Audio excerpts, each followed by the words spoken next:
Okay, now that we've talked a little bit about the God of the Bible, his nature, and his attributes, one of the last questions we need to ask is, how does he fit within his own story? That is, the story of the Bible. What is God's whole agenda? What's his reason for creating humanity? Is there some grand overarching plan, not just for us individually, but also for the world collectively? This is an important question, which has some serious ramifications should the Bible be indeed true. It would effectively answer questions such as, who are we? What's our reason for being here? On what principles does this world really operate? Where we are ultimately going as a species? And how do we ensure that we are on the right path? So, take a moment now to think back on what you've already learned about the God of the Bible. You've got it fresh in your memory. Great. Now let's begin our two-part episode of the story of the Bible. The opening scene of the biblical drama introduces us to the two main characters of the Bible, God and man. Here we meet God, the almighty creator of all things, revealing the ultimate object of his love, man, as he concludes the stunning work of creation. God was very pleased with his creation. 6 times throughout the process of creating, God stopped, observed his handiwork, and saw that it was good. On final inspection of all that he had made, God regarded it as very good. It's important to realize that when the Bible uses the word good, it's not using it the way in which we frequently use it today. We toss out the word good so much that it has almost lost all of its original meaning. Good morning, good afternoon, good breakfast. But when the Bible uses the word good here, probably a more contextual term that would better suit the meaning of the text would be the word perfect. God saw all that he had made, and it was perfect, without fault. Imagine that, a perfect world. A world in which the perfect God walked among his spotless creation. A world in which there was perfect union between God and man and woman, and man and nature. One big happy family. Sounds great, doesn't it? So, what happened? What went wrong? How did we get from the peace, love, and harmony of the original creation to the world of today? A world of war, hatred, and deceit. How did we go from a state of perfection to our current state of brokenness? In one word, rebellion.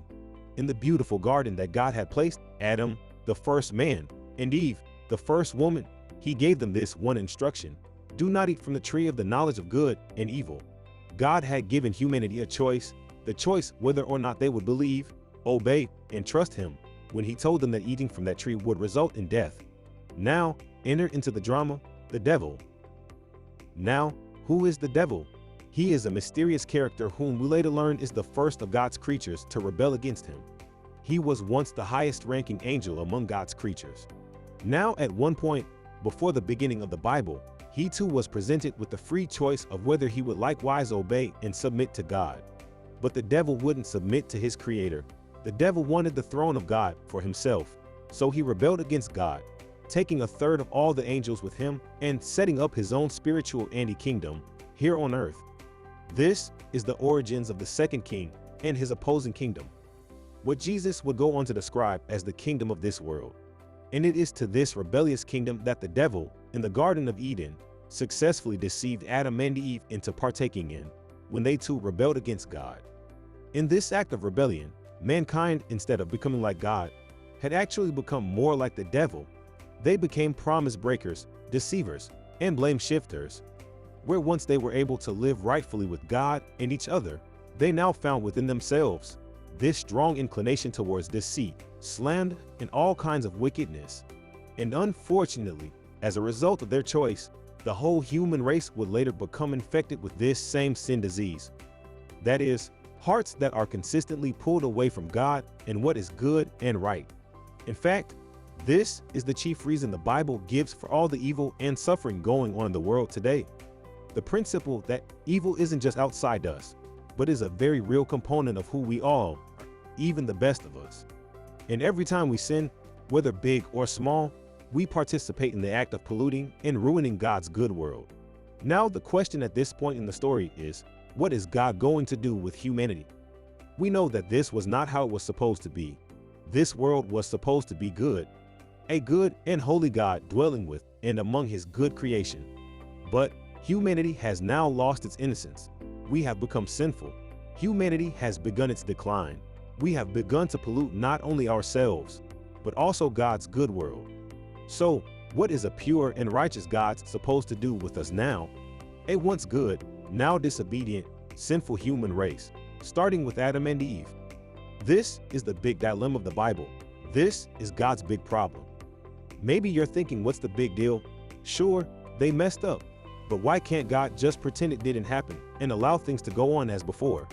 Surely, God doesn't have to actually follow through on his word when he told them that eating from the tree of the knowledge of good and evil would result in death. When we ask such a question, we're not just asking, why can't God just forget the sins of Adam and Eve? We're really asking, why can't God just forget my sins also? Because like Adam, we have all at one point or another have also disobeyed and broken God's moral laws. But when we think like this, we don't really realize the ramifications of what we're asking for. What we're really asking is for God to forego his perfect justice and perfect holiness. Not only is this impossible, but would we really want a God who didn't punish evil actions? Imagine if our police, judges, and teachers acted like this and refused to punish evil behavior. What do you think would happen to our society? It would be chaos. No, even though we don't like to admit it, it's a very good thing that God is completely just and won't allow evil to go on indefinitely. In fact, that was the whole reason why the punishment of death was introduced in the first place. See, death was not originally part of God's design. God intended for Adam and Eve to eat from the tree of life and live forever. But when Adam and Eve sinned, God wouldn't allow them to continue eating from the tree of life, to go on living and polluting his good world forever. And so, Adam and Eve were kicked out of the garden. And although they didn't die immediately, their lives would now indeed end. And this punishment of death for sin would then become the pattern for all humanity to follow. The Apostle Paul put it like this in his writings to the church in Rome: the wages of sin is death. Now, while the introduction of physical death was certainly an unwanted surprise, it wasn't the worst consequence of their disobedience.